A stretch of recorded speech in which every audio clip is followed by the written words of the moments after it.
It's on record. Okay. So now we're starting, and we're going to look at the next paper, the last one actually, which is fantastic. We're looking at the argument paper. So we go here to this, and if we're looking at this one, we're on the Canvas site.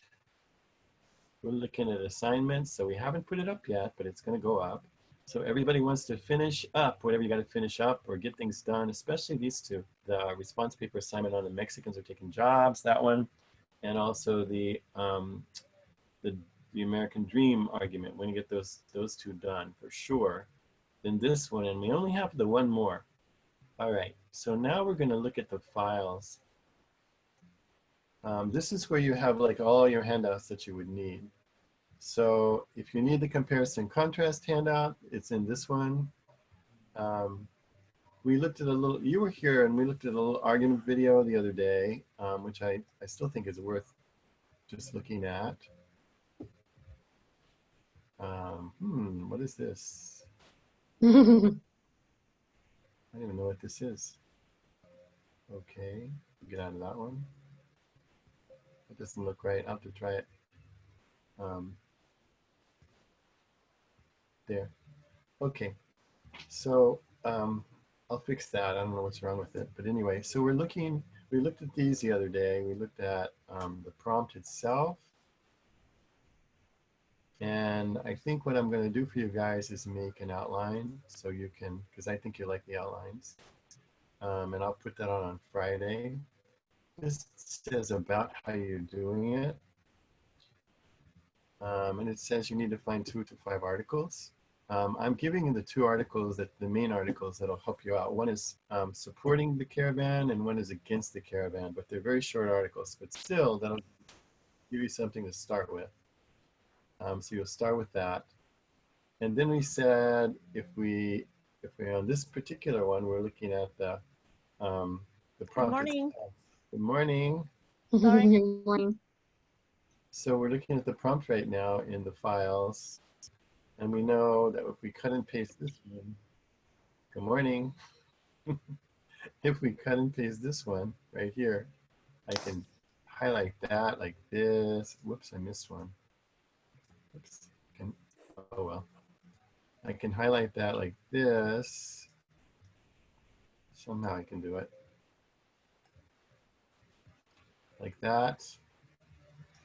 And if I take this one and copy it and put it in my spacebar,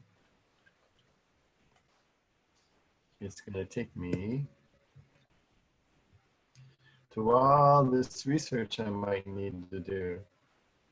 You guys have to find a couple of articles to add to the ones you've got. So you look in here, find things that you think you might be interested in. Some of this is older, some of this is newer. This is one from 2020, so that's pretty recent. If we clicked on that one, and let's see what that is. And so Trump made an agreement with Mexico, I guess. People from come in that are coming. So we wouldn't have big groups of people. So this has got to be hard. Okay, and it shows people coming. You know, what we're looking at is why are they coming? That's really what we want to know. So this is your research part, you know, when you have to do the research. And then if we were looking at those 2 articles I was talking about, this is a pro-con thing. So this one is, let's see, this one is probably, yeah, this one says we should have stopped the caravan. We needed to stop it. And this guy's trying to explain why he thinks it. And it's really what he's kind of saying is that there's just too many people coming in all at once. And we have trouble handling all that. So that's what he's talking about. But it's not a mean one. He's not racist or anything like that. And then this other one on this side,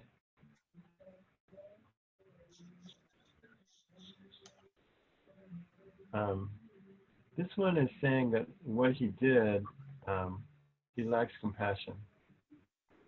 And normally we're very compassionate about people coming to the country because we know when people go to all the trouble to leave their home, and sometimes far away from their home, to come here, there must be good reason. So normally, historically, the United States has taken in people from other countries, and then they work here a while, and then they become citizens, their children grow up here, and that's how it's always been here.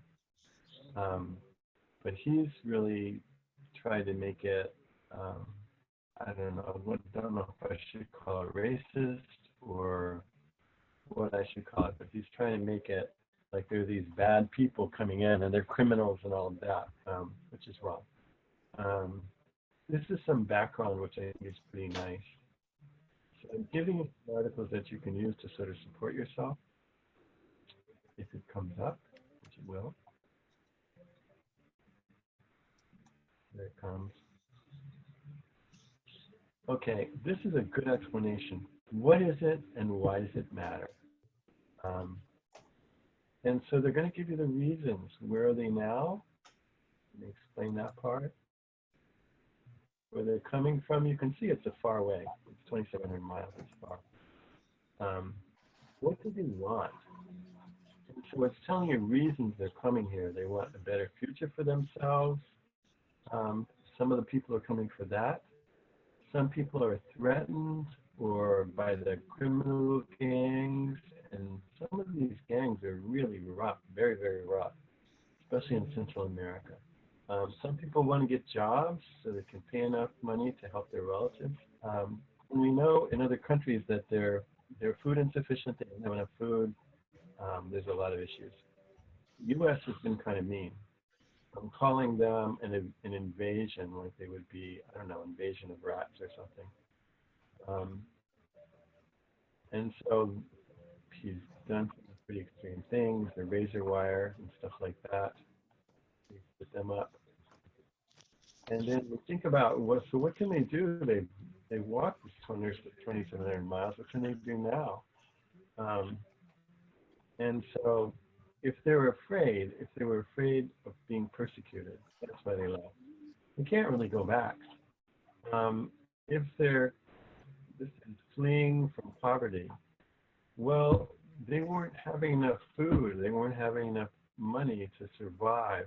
They don't want to go back to that because they barely made it. And then how they've been treated along the way, it talks about that. It's been pretty rough for a lot of them.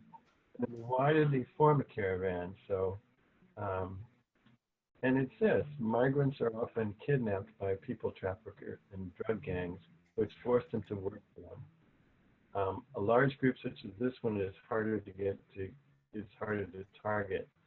So why do they form a caravan? Because it's safer. You just go by yourself. These people will kidnap you, and sometimes they're people traffickers, sometimes they're drug gangs, and they force you to work. And Honduras, for instance, it says Honduras, population of 9 million, has problems, big problems with gang violence, drug wars, and corruption. The wider region has one of the highest murder rates in the world. It's very dangerous to be there. So they're hoping to come here, so they can have a decent life. That's why they're coming. It's good to know that. They're not invading. They're coming to survive. This is an editorial.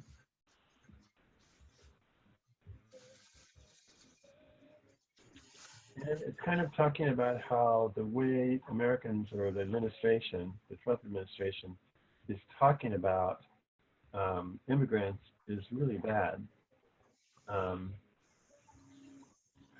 So they talk about them as being very dangerous, but inside the country itself, many immigrants are scared. Like it says, they've tried to build honest lives here, and suddenly they're fearful because the president is calling them criminals. And so they wait for people to come to their door, these agents in blacks, and take them to a waiting cell. I know you guys have heard stories about people who've lived here for years, and ICE will pick them up. You know, they're not criminals. Yeah, they might be here illegally, but you know, so many people came here illegally in the history of our country and just settled. And as long as they have jobs, I'm not quite understanding it. So they're estimating about 11 million people in this country outside the law. Um, and so these are now all people that the president wants to deport. That's 11 million people. And he's calling them criminals. Um, and he's not only threatening them, but the members of their families. So it's a very scary thing.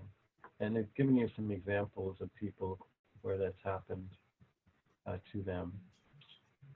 Um, and then it's not just that, it's the Muslims. He's sort of he's against a lot of different types of people. And the what? I'm sorry, Mr. Osborne, did you say? Is the what? Sorry, what? You said it's the what? I didn't hear what you said just now. Yeah. Oh, so he doesn't seem to. So he's targeting Mexicans in particular, or people coming up from South America and Central America. But I'm not sure he knows the difference. He just sees everybody as the same. Oh. And so that does border on racism. It really does. And then, but also the Muslims. He doesn't want the Muslims coming in. Oh, okay. That's what I didn't hear. Okay. Yeah, sorry. So it's concerning that he sort of is talking about people that have, you know, are minorities, that he's sort of attacking minorities. And then it talks about ICE. It talks about what's going on with ICE. And it talks about how we demonize and dehumanize foreign-born people. Dehumanize means somebody's not human anymore. Once you get everybody to believe this is not a human anymore, it doesn't matter what you do to them. So it's very important when you dehumanize somebody. You make them like a scary thing that everybody wants to get rid of. That's really attacking them for I'm not sure why. So, so this is an article that talks about that because you really need to know kind of what's going on. All right. Let's see what else I have for you. I gave you some pure examples. I know you wanted those. It's under the first part, an argument explained. So if we click on pure examples, there's lots of pure examples. We have 4 pure examples. This guy on the bottom, Zamora, very logical guy. And so I have his first 2 paragraphs here so you can kind of see how you would structure your essay. Now I am going to write an outline for you just because I think you guys do better with an outline. So let's see how he is. It's a 1,000-word paper, 1,000 words. You guys are getting close to that anyway, I think. And so he starts, he's got his title right here, Immigration. And then he says, imagine walking 2.6 kilometer miles and realizing you did it for no reason. What is that called? Do you guys remember if you put something in there like that? Why would we put that? It is a hook. Yes. And when you read that, it's like interesting. It's like, oh, that's terrible. It's like, what happened? Why? What happened? And now we want to read it. Yeah. Good. So see, that's what he's doing. He puts a hook in, and then he's going to explain what's going on. He's going to give you the background. And look, it's not way long if we just push this down a little bit. This is not a big paragraph, but it's enough. So he says, why do they come? They come for varying reasons: better pay, violence or threats from drugs and cartels. These immigrants are willing to leave their life behind for a chance at a better life. But the U.S. does not like that. They have deployed military troops at the border to arrest and deport anyone that tries to cross in the U.S. Okay, so there's the situation. There's your background. Now he's going to get into his position on this because you guys are going to take a position. So he says, this is not a good way to deal with the situation. So he's taking his position. Since this is not only going to delay the problem, it's not going to stop it. I think the other day we talked about this idea that the United States is sort of a destination. If you're poor, if you're threatened with violence, if you can walk somewhere and all you have to do is cross the border and things are good, you're going to do it. And so that's the goal of these people. And remember, no matter if the dream is dead or if the dream is alive, for other countries, it's still the dream for them. It's still the reason they're gonna come. So that'll happen for a long, long, long time. So we'll always have people coming. And then if in the other class we're doing climate change, but if you knew what's going on with climate change, you would realize that there's going to be food shortages, and there are already food shortages. Imagine a food shortage. Now you know people are going to leave because they've got to eat, right? Yeah. Put that on top of the violence over there in some of those places, and you know they feel, I got to leave. I mean, I'm not going to survive. My family's not going to survive. It's on me to take care of this. So they're coming to that. So here he says, this is not a good way to deal with the situation. It's only going to delay the problem, not stop it. We can't stop it if all you do is build a wall. We could stop it if we did some other things. Well, maybe not completely. He says, we as a country can handle this issue by prioritizing and improving the asylum process for immigrants. In other words, we can't necessarily let 3,000 people in, but some of those people have good reasons. We signed an agreement with all of the other countries in the world that if somebody's seeking asylum because of danger or something like that, we would consider letting them in. We let them in and find out what the situation was. He wants to fix this thing so that we prioritize who we're letting in. They used to prioritize single women with children who are running from violence, drug problems, because remember the drug problems are not just about drugs, but more than make money with drugs, drug cartels make money with prostitutes. They make more money with prostitutes than actually the drugs part. So they're very interested in getting power over these women and putting them to work to make money for themselves. So for women, the drug cartels are a big threat. So the asylum process for those, maybe that's the one you would, but anyway, so he's saying, let's fix this thing. And then he says, let's deploy troops. Let's put troops in countries that need help to reduce gang and cartel violence. We have a very big military, and we have some very, what would you call it, dangerous soldiers. You know, we have special forces. We have people that we can drop in at night that could just take care of those gangs pretty easily. We haven't done it, but we do that in war, and we have big groups of people like that could actually drop in a couple of days, take them out, and the gang would be messed up. Yeah. Yeah. There was a woman that got rescued, what is it, like a couple of weeks ago? Oh, really? From, was it Honduras, I think? Okay. And that was Special Forces. Yeah. No, they're excellent. They know how to do it. Oh, yeah. Yeah. So we have ways to help those countries with violence. If we could reduce the violence over there, so he's saying we got a couple of things. We have to prioritize who gets in. Let's let the ones that are really, really in trouble get in first. Let's put troops in the country so the violence they were running from goes away.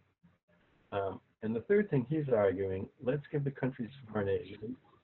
We talked about this the other day, that foreign aid thing. And we know the foreign aid thing, you know, you got to be tricky, because if you give it to the government, as you guys said, yeah, there's a lot of corruption. So we would have to be very careful with the way we gave money. And that's why perhaps maybe it's better to encourage business from here to go open factories there. And let's say you're a car company and you need parts to the, I don't know, to the wheels. Well, you could build those parts in a factory over there, put a lot of people to work, and then bring those parts over here. We don't have to do it in China. China has not been helpful to us. So why don't we do it to countries that are close to us, that, you know, that are that border our country instead of all the way over to China. We should be doing that. Seems to make more sense in the long run for everybody. And that would be the type of foreign aid we could do. So he has 3 ideas he's going to argue. Look at how nice his intro is. Nice hook, little background.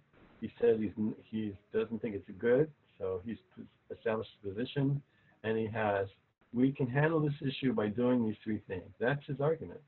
Good argument. Easy. This first one is going to be his first one. So he said prioritizing. So his topic sentences, and he has transitions. He says to begin. And remember, transition is so that these things all fit together really smoothly. He could have said the first idea and then go to the second idea and like that. So transition to start it. And here's his topic sentence. The U.S. should prioritize the type of immigrants who are put in more severe drastic conditions. This is his first idea. And here he has research where it turns out he explains why they're seeking protection. They suffer persecution for these reasons. The problem, as he notes, is that once they get here, the way the application works, see if I can, oh well, I'll go this way, I guess. This thing should go down. Let's see if it goes over.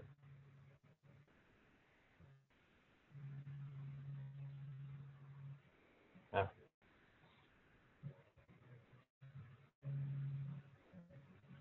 So we're actually going to another paper, but I'm going to go back to him.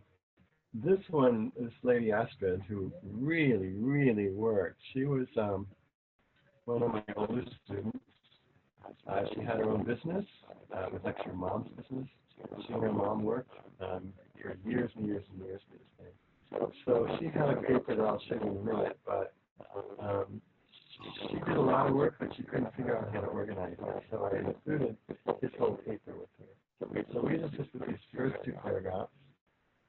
And so here's his 3rd paragraph, or actually the rest of that one. Instead of these applications for these people who go for asylum for 2 years or more, they have to wait for 2 years for a court date. So what happens to them? They're homeless. Living homeless for 2 years is not a great way to live. Or they work for very little money. They do the homeless thing. They collect the cans. I don't know how they live. Mr. Osborne, I'm so sorry. There's a lot of static. I cannot understand anything you're saying. I don't know if it's just me or you girls. Can you understand him? No, it is a lot of static. Yes. Yeah, it's very difficult to understand. All right. So can you hear me now? I can hear you, but it's like static, lots of it. Garbly. Yeah, I don't know about static because you guys are not static to me. Do we? No, I don't have static to you guys. I'll tell you what I'm going to do. I'm not going to close down the Zoom. I'll close down the site and redo it and bring it back up and see if that was a problem. Okay, so I'm just going to put down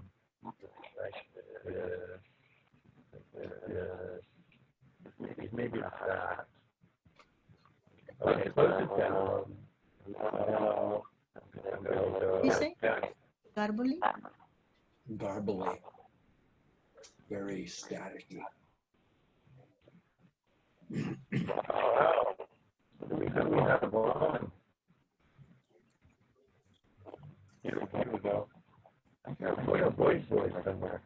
A man? Is there a man there? No, I don't see a man. Okay, never mind. All right. You're not going to see what I'm doing. I'm just going to go there and bring it. Now it's perfect. I know it's perfect. That's why I think it's a Southwestern website.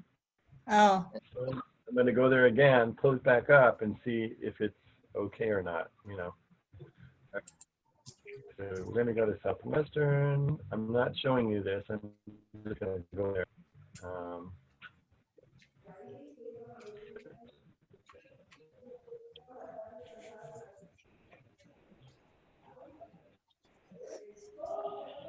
Yeah, the Southwestern website's a little slow here.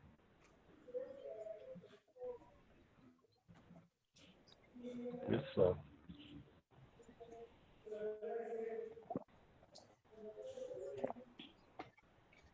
How do I get back to Zoom? So I'm in Zoom. That's why you were on Zoom. Can you see me now? Okay, okay, so now let me show you what I'm doing. Here we go. Tell them it's garbly again. It's very garbly. I don't understand anything. It's garbly again? Yes. Yes. Wow. It's a nice site. You say don't understand anything, right? That must be right. Okay. Let's see. No. Right. I'm cutting off the Southwestern thing, and it's back to us again. Wow. We kind of need the site to talk about it. So here's what we're going to have to do. So I'm clear now, right? Yes. The Southwestern site is a problem. It's got something wrong with it. I don't know. Can't tell you. It's the Chinese. They want to hear what we're saying. Yeah, that's it. These darn people are always listening. Okay. I'm taking pictures too, and I don't know about that part. Okay, so look. I can't pull the site up, but what I was going to show you is, I'm just going to have to tell you what I was going to show you, and then you're going to have to look. If you go back to files, you're going to see those handouts, right? Okay. Well, the first one, that's the peer example. So click on the things on the left until it's going to come up under argument. You click on that first one that says argument. You click on it, it's going to say peer examples. Click on peer examples, it's going to have peer examples. I was just going to show you, because we did the hard part, I think, already on Zamora. We did the introduction. You saw how that worked. You saw he had a hook. He had some background. He had his thesis, which is really the hard thing for you guys. He had that. And then he started his paragraphs. So his 3 body paragraphs are exactly what he put in the thesis. He had 3 ideas. And the first one was the first idea. So he had transition into it. He had his topic sentence, which explained the idea. And then he's going to have information that proves what he says is correct.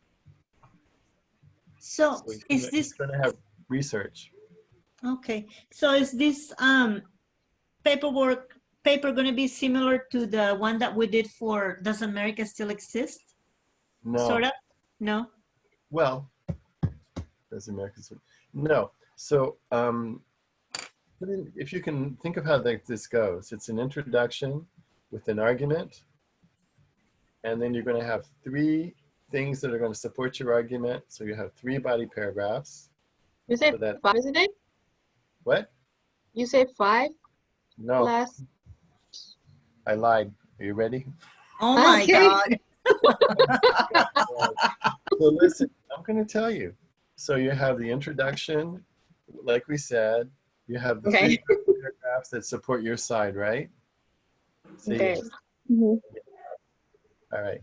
And then you have the one right up your 3 body paragraphs that says, well, you know what? It could be that the other side might be right. I see your eyes. It could be the other side might. You see Kareem's eyes? They go crazy. It could be that the other side is right. It could be. If that's the case, then you have to talk about it, because remember, this is kind of like a conversation. You're explaining to somebody the way you feel, but then you have to say, and I hear you. I know what you said this, and you say, so maybe, yeah, of course, we can have thousands of people come across the border. Yeah, you're going to agree with them. But then you're going to say in that paragraph, however, my ideas are correct, or whatever. If I could pull his up, I would show you.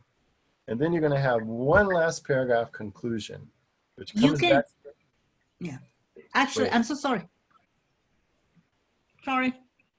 I need to finish, because if I don't, people won't know. Okay. 6 paragraphs. Intro. Listen. Don't give me that look. introduction, 3 body paragraphs, Okay.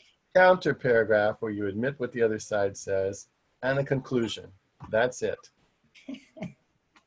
That's it. Except there's one more thing. It's the research, what's called a Works Cited page. Have you guys ever done one of those? A Works Cited page? So let's say you go to, I don't know, one of those articles and you look up on Google, you find this article, you really like it, you like what they're saying. So you quote something out of there and you put it in your paper to support you.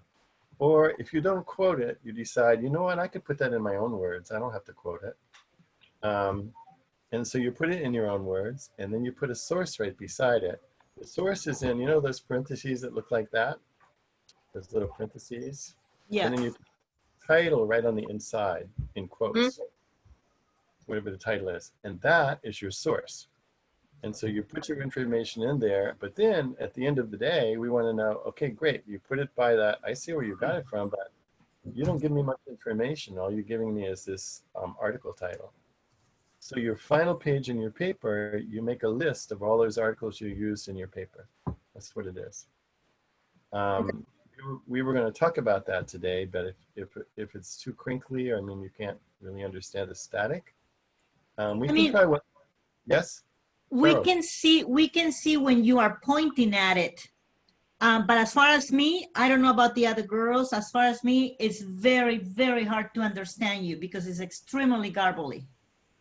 But Yeah. I can see the picture. I can see when you have the cursor.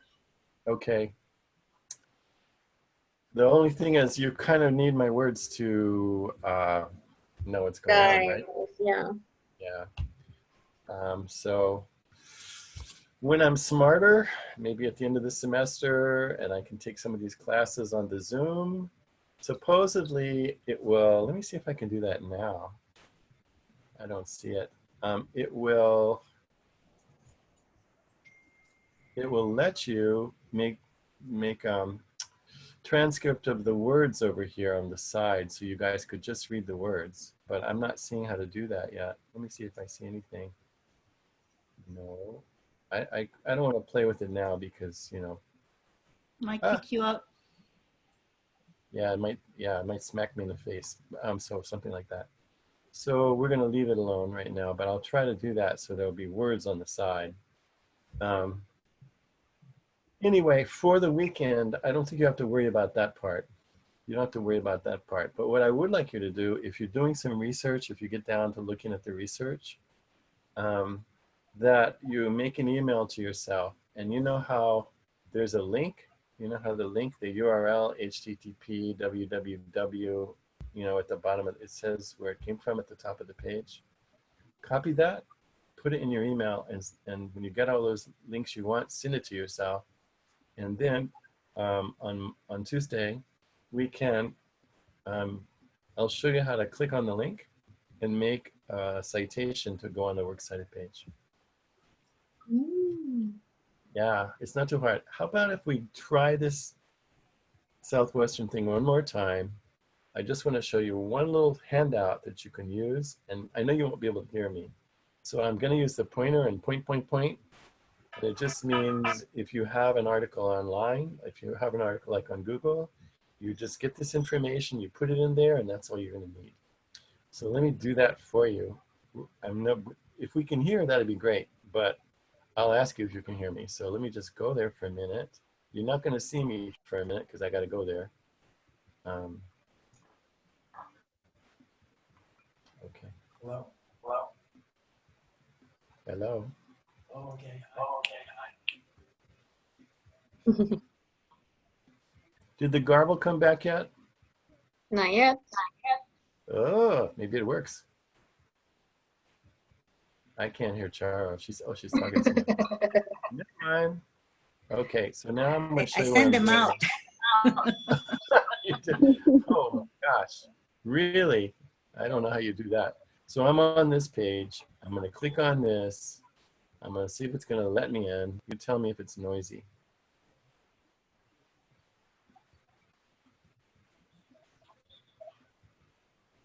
Oh, Is it good so far? Far so good.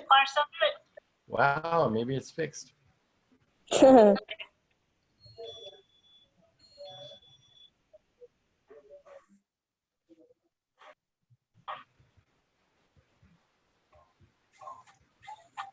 Nope, you're gonna go there.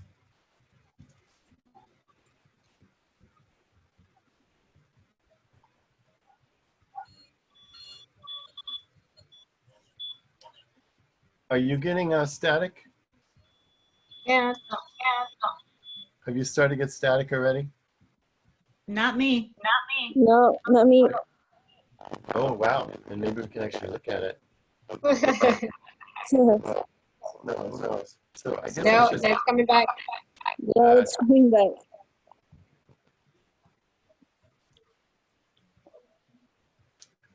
Let's see.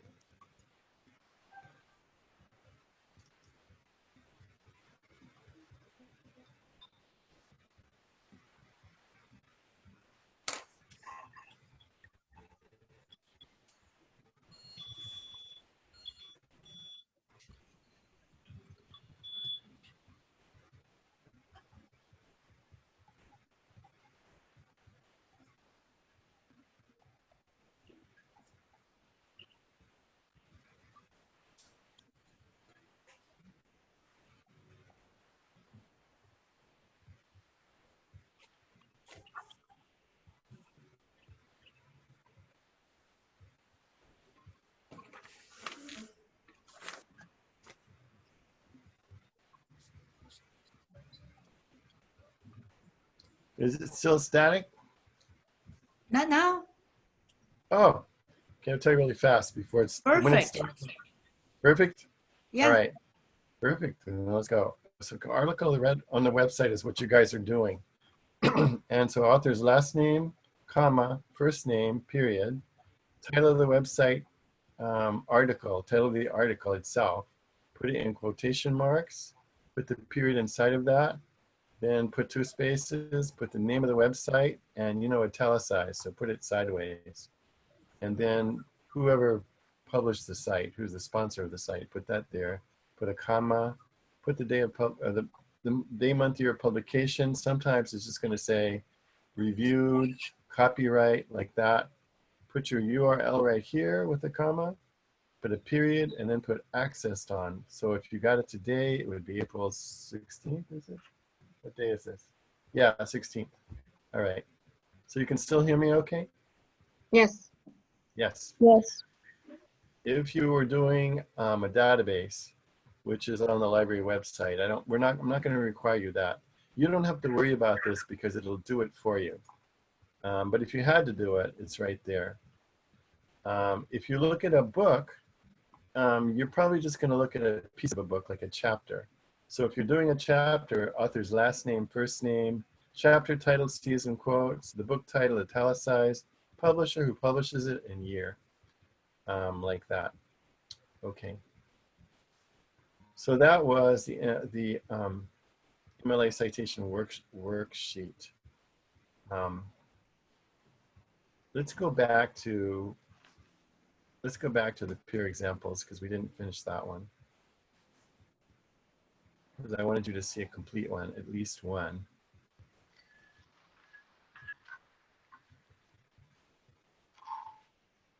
Okay, is it still good? Yes. Yes. Yeah. Okay, perfect. So here, this woman, I'm writing her a note, like I would write you a note, my lovely handwriting. Mhm. It says, Astrid, great effort, but, I always put the but, must be organized as an argument essay. She's got a lot of great information. She worked very hard on this, but she does not have an argument thesis. She doesn't have it, where she doesn't take a position on the immigrant caravan. She has something like that on page 5, but we got to go through 5 pages before we find it. The first 4 pages in her case are all background. And there's so much background that you're like, oh my gosh, that was just a small part. Why we have all this background? So she was off track on that. It's too much because it's too much. People get confused. And so I remind her what the prompt asked for is the introduction, the thesis, the argument, take a position, and then I attached all of some more essays. So this one we were looking at. So we looked at this introduction, we looked at his first body paragraph. His second body paragraph, notice he does second, and then he says, hey, we should send these troops and statistics on this, what's going on there. And then he talks about if we sent US troops, how many it would take. And that we already have some over there, by the way. And then he says, hey, and there's benefits for us because we get 100 tons of drugs or better from there. So we could stop all that. It would be win-win for everybody. So good reasons to send them.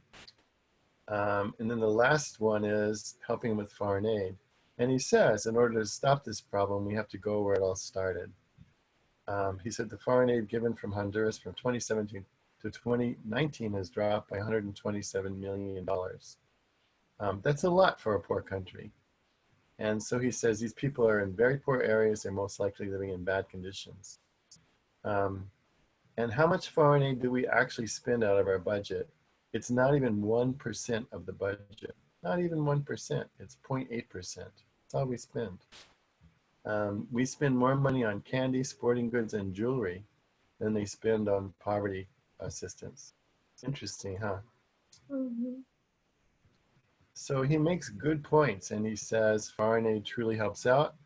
And notice he has these sources right in there. Here's another source right in there. So he says cutting this foreign aid is only going to make the problem worse. All right, now he looks at the other side. He says, well, some people are going to say, you can't do all that. That's crazy. That's like, we never get all that organized. He says, on the contrary, we cannot do all these things at once. He's agreeing with them. We have to take steps. It's obvious America is not just going to start giving people entry and asylum, sending troops, and giving them foreign aid. However, we can slowly make this progress. And the problem is not going over waste. So he agrees with those people that doubt him. But then he says, no, I think we still need to do it. And there's his conclusion. And then he sort of reminds you what he was talking about. And it would have been a little better if he'd projected, well, if we do this, would things get better? And that would have made it a little bit longer. So I think his form is excellent. And then I'm going to show you his Works Cited. By the way, that was a revision. So he had a pass and he changed it a little bit to make it a high pass. See how the Works Cited is? Notice he has his last name and his page number over there. Works Cited is centered and underlined. You need to put these things alphabetized. You can see that A comes before U. So he's got that wrong. And so let me show you one that's close to right, because there's some mistakes here. Here's the last name of this person. Here's her first name. He should have a comma right in there between the names. He should have a period right here after. So last name, first name, period. Here's the title. Notice it's in quotes. Quote, murder rate by country, that's in quotes. Here's his source. It's a website, so he writes it and then he puts it italics. Here's the date it was published on this date, or copyrighted or reviewed. It came from this site. There's a URL. And then here's the date that he got it. So this is really new. It was September and he got it in November. This is really new. And he should have put a period there. So this is kind of what all your citations will look like. You just want to list them. And what he should have in his paper is this right here. He should have this person's last name. I don't know if I can highlight it. I can't highlight it. He should have this in his paper inside those little parentheses. And then when we want to know where did it come from, okay, so we go, okay, we got this woman's last name. We go back to Works Cited. We look for her last name, and then we see, oh, this is the article. This is the place it came from. It was on that date. So this is all very logical process. Not that hard. Does this sound good? Mhm. Sounds. So how you guys doing? Are you following? Yes. Okay, now this is, yeah, Yes. this thing is going to be recorded. And what I'm probably going to do is that part where it got all yucky, I'm going to, oh, somebody's got something back there. Where it got all yucky, I'm going to cut it out. I've learned how to cut it out, so I'm getting better. All right, so you won't have to watch the whole thing. Okay. Ah, look at the eye. Look at the eye right there. Which See one? if I click on here. Watch. If I click it. Not yours. Which one? Yeah. Oh, this one. Which No, one? not that. This one. Irene's. She's just got her eye. One eye. Oh, Anyway. All right. So, but I'll cut the stuff out that we can't hear. So it'll be a shorter one, right? But let's go back to this and finish this part. Oh, there's two eyes. Look at that. Okay. no, it's a hand. Oh, sorry, a hand. I see. Yes, yes. So for me, this is completely new. In other words, we're not going to do like in the previous papers. We would put the internet info, you know, into the paper. Well, Now we're so going to do it at the end. I wasn't making you learn the right way then, but I am now. Oh, It's too much. If I dump it all on you the first time you look at it, it's like it's too much. we dropped the class. But you guys have gotten pretty good at writing the papers. You know how to do it. Kareem is holding all her papers somewhere. We can't find out where they are. They're somewhere on her computer. She's going to send them, all of them today, so I can grade them all at once. I tell you, I'm so tired. So anyway, so yeah, each paper has something new to learn. So let's again look at this part. Okay. So you can look at all of these arguments, and I think that you're going to see there's some good stuff in each of these other two, and some stuff you have to learn. These are their draft. Notice this one says draft, this one says draft, this one says draft. Even his says draft. So these are all not the finished paper. But this one in particular, I put his finished paper in there, so you've got one when you look at Astrid. Okay, so that's good for you. So you got all that. This thing that's in the research sources, we're going to look at for a minute. I think we can do that. So we looked at the worksheet because we wanted to know, well, how do you, if I find this stuff, like how am I going to write this thing together? Now we'll do more of that on Tuesday. Okay, so we did that. We want to first look at what paraphrasing is. I want to explain to you guys paraphrasing. What happened to that? Uh-oh. I lost it. I did something to it. What do you think I did to it? Can you go back to the arrow and... I'll try. Let's see if it's still there. Nope. No, not that one. What? It's the circle to return to whatever you did. Oh, this one? No. Refresh the page. I just did.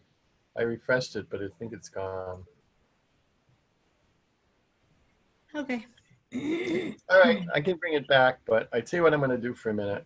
Don't get freaking out. I'm going to bring, I'll bring you back here, but look, if we go to the 115, and for them, this is just a refresher. For you, it's the first time. This is the 115, so their stuff is here. Let me find that one. So it's the same one you got, but I wanted, you don't have as many as they do. They have a lot because they have to do more. So I wanted to explain a paraphrase. A paraphrase means, yes, you put it in your own information, and you usually do it because when you read it, you knew what was going on in the article, but you realize if I take this piece of information, I just dump it in my paper, people are going to go, what is that about? So when you paraphrase, you may have to explain it, that you may have to do that. But anyway, it's your own words. You're not using any of the words of the last person. They're all your words. It's legitimate, it's good, you can do it. Most of the stuff you use will be paraphrased. And notice it says it's got to be accompanied by documentation. What that means is you have to have the parentheses after it with your source there. Okay, and you try to get the same information as the little piece that you're paraphrasing. Paraphrasing is a little piece. All right, you want to be careful, like it says, the temptation to quote too much. No more than 10% in your paper can be quoted. Even that's a lot. Some people, like Astrid, for instance, last time, some of her, I mean, half of the page was quotes. You can't do that. You have to put it in your own words. And so I want to show you what a quote looks like, a paraphrase, and plagiarism. So if you look at this quote, it's word for word. So I have the quotation marks. I have everything that the person said. I end my quotation marks. Here's my parentheses, and I put my source. It's a printed one, so I put the guy's last name and the page number. That's what I put in there. So we know that's a word for word, a quote. This one is a paraphrase. So if we look at what's saying there, the only thing that's the same is this accumulative advantage part. When they talk about the professional hockey player starts out a little bit better than his peers, they don't do that. Instead, they go, for example, hockey players in Canada have had, so they do it altogether different. This is in their own words, and it's good. Now, you have the author already in the passage. This guy's the author. Notice up here you had to put it, in the quote, you had to put it inside the parentheses. But if you already have it in the passage, you don't need to do it twice. People know. You just put the page number. Now look at the plagiarize. Like success is the result of a cumulative advantage. You know what they did?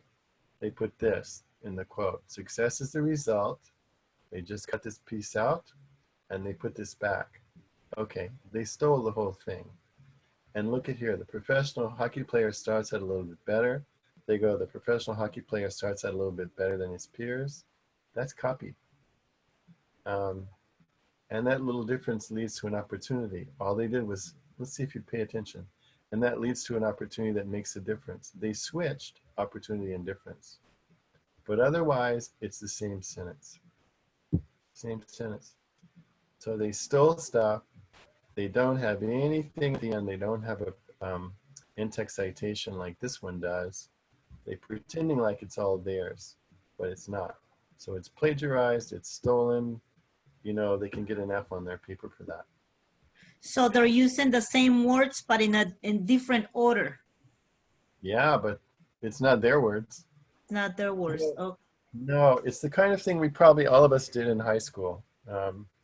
We probably all did that in high school because nobody told us. We just thought, okay, we got to make a research paper. We got to get some information. I like that idea. And so you take part of it off that page and you make it a little different for yourself. Turns out you were plagiarizing most of your paper. So there you are. So you have two choices: quote it or put it all in your own words. You got the two choices. Okay. I want to know what the next page is. It says 2 pages. Let's see. Yeah. This is talking about quotations. What do you actually pick? And it says choose what you want to quote carefully. Don't do everything. Make sure you set up your quotations. Don't just dump them in like so-and-so talked about, I don't know, certain foods are very fatty. And then you put a quote in. So there's like a setup of what this thing is I'm going to be talking about. Does that make sense? You don't just dump it in. So-and-so says these foods are very fatty, bad for your heart. And then you put his quote. Okay, that's how they want, you need to introduce it. Make sure that the quoted words are not like, very scientific compared to your words. Because then people may not be able to follow you. It's like, oh, I don't understand this one. It makes them want resistance. Okay, And then explain what the quote is. If it's not clearly understood, then after you do the part where you introduce it and then you put it in, if you feel like it's not explained enough, explain it some. And then always cite it. Always cite it like we were talking about. All right. This is some stuff, and see, these handouts are on the site, so I'm going to go over it, but you're not going to remember it the first time. Maybe you will. With quotations, punctuation, the periods and the commas always go inside. Look at this. So here's the end of the sentence. The period is inside. Then the quotes. Over here, I'm finished with what I want to say. Really, there's no excuse for aggressive behavior. I'm putting my comma there. It's inside my quotes. I don't put it after. I put it inside. Okay. I always So- had a question for that. That's all it is. That's all it is. If you have something where you want to add a sentence after the quote, then here you go. You have your sentence that has a little quote in there. If you're going to put, that's a colon, but you mostly will put semicolons, you know, the little comma with the dot over it. You would put it there and put your other sentence. Okay. So that's pretty good information on that, quoting and stuff like that. Here's something more specific on quoting, and I think we'll do this one and then we'll see how you guys are doing. All right. How do I punctuate quotes? Because that's what you were kind of saying. Again, periods and commas always go inside. So if you write this one, here's your quote. We need to remove his nose. Periods inside, then the quote. Here's where we have two sentences in number 2. He writes his nose great power. There's your quote. And there's the semicolon outside because periods and commas go inside. Semicolons, where you're going to add another sentence, goes outside.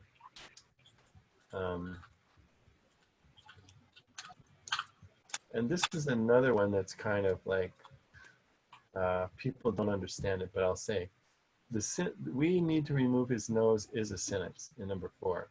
It's a sentence by itself.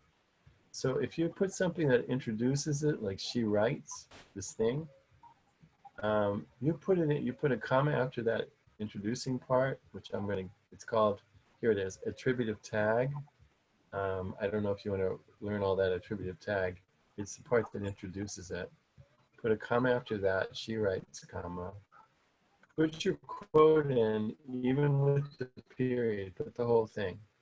And then if you're adding more to it, like this one does, but she writes it, need to eliminate her snaz. This should be a small s. But anyway, this is two sentences stuck together. But still, the period, we put it in because the first thing we quote had the period. If you put the thing that you use as a lead in here to explain it, to say who did it, again, that means to attribute, to say who did it. Here we have the sentence first. We don't put the period. We put a comma because we're going to put this little tag on the end, like that. All right. So you can refer to this for punctuation. It's not so bad. Let's see, there's something in here. And this is talking about reminding you guys that when you have a quote, and this one's from a book, we put the author's last name in the page. The period goes outside. Over here we have the next one, this guy, we have the author's name, and so all we need is the page number and still the period.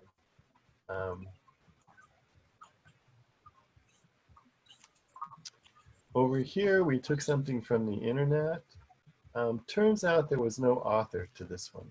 When there's no author, it says author, last name, first name, you skip it.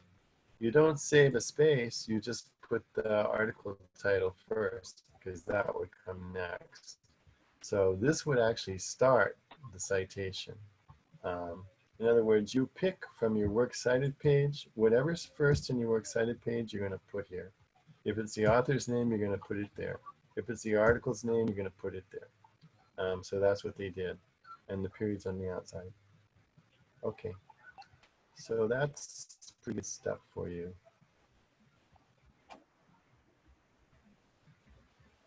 How you guys doing? Good. Okay. I wish we were Good. in class. Yeah. I know. Well, so let me just show you a couple more things, and then we're going to say call it a day because I'm killing you, right? Am I killing you No. yet? Oh, because we have 50 more minutes. Really? No. Now Karen is awake. That is, oh no, what? Okay, we don't have to go through this. Look at the chair she's sitting in. It's an elegant one. It's a very pretty antique. Oh, yes. Boy, that's beautiful. That's a beautiful chair. Okay, so let's share again. Share. And so we're looking at punctuation. Since we're looking at punctuation, and you guys are like a little, let's click this one.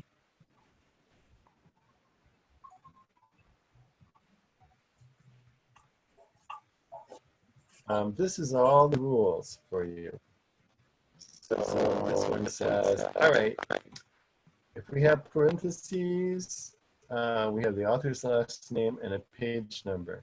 We don't put the word page. We don't put that in there. We never put a P like that. Remember the old days? They used to put a P in there. Author's name, P, little period, and the page number. We don't do that anymore.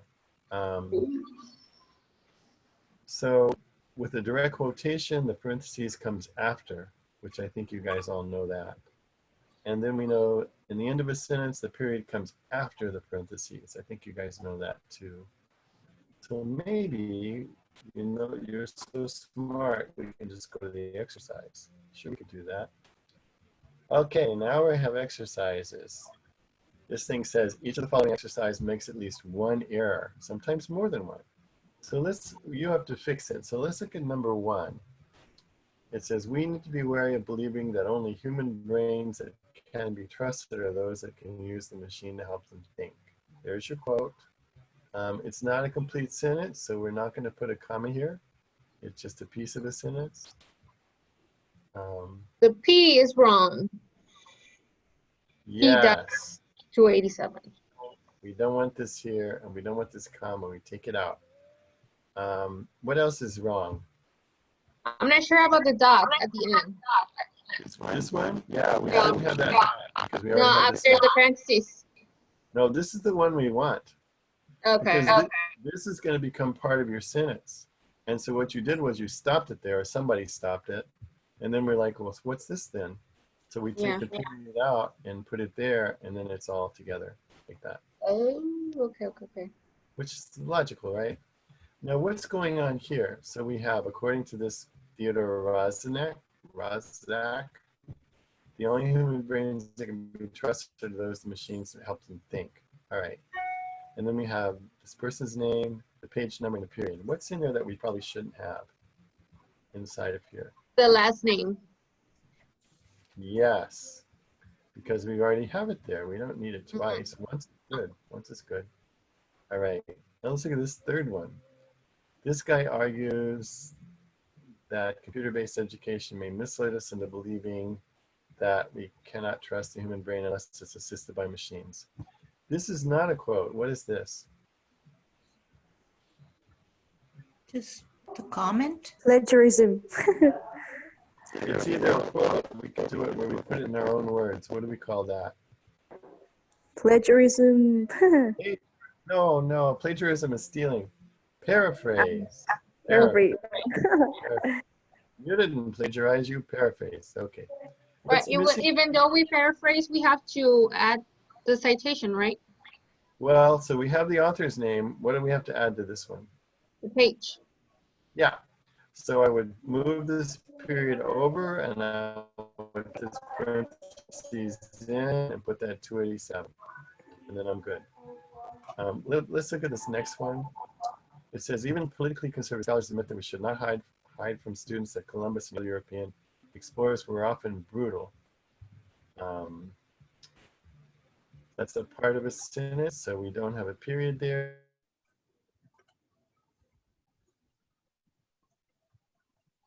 The dot has to be outside the parentheses. Mm.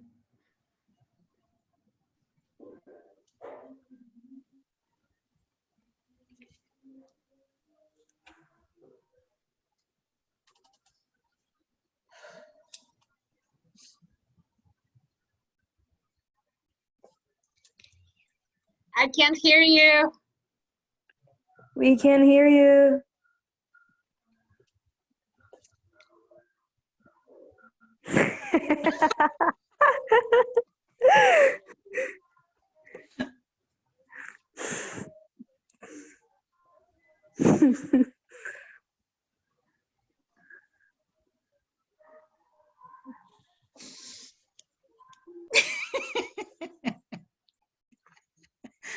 Can you hear me, Karen?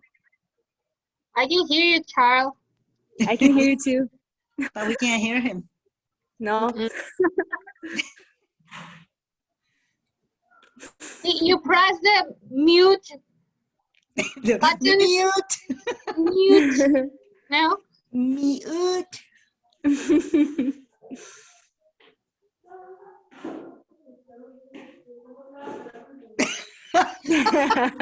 Let's start writing on it.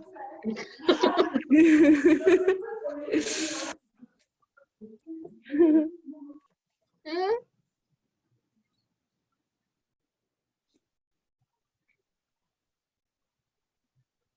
How you doing, Karen? Good. You, Ilse? Are you guys bored yet? Yes. I'm anxious to be back to normal. Yes. I want to go back to class. It's so hard to get this on the computer. Sí. Huh? You? Sign language.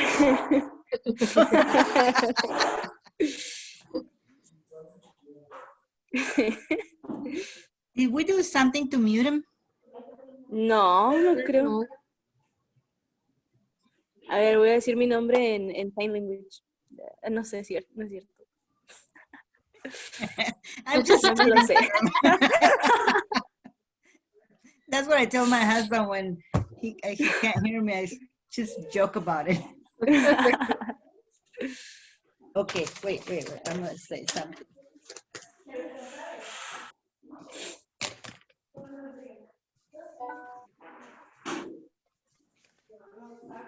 Ya se fue.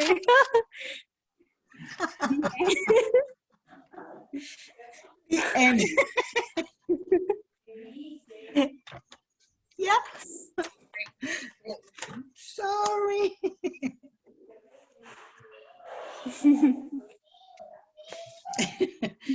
Ilse, Yes. no me viste, puse un papel donde dice the end.